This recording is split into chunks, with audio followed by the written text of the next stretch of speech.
So this is a boat that came in and had a blown power head gasket.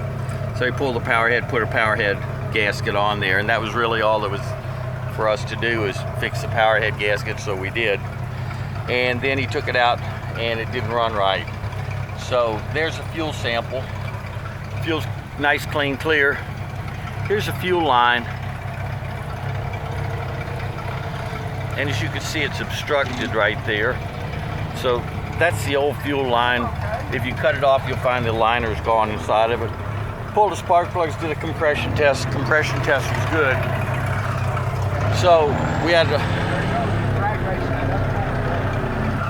fuel restriction right there.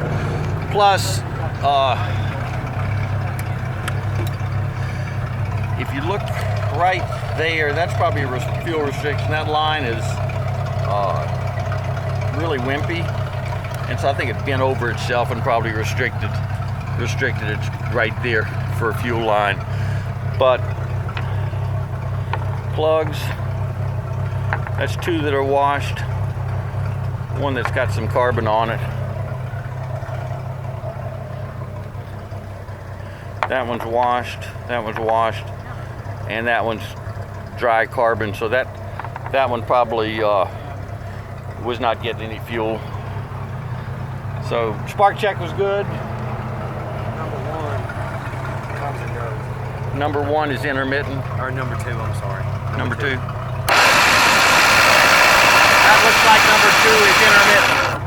Okay, so it could be a pack also. So we got a few reasons why it's not running. We'll just run with those.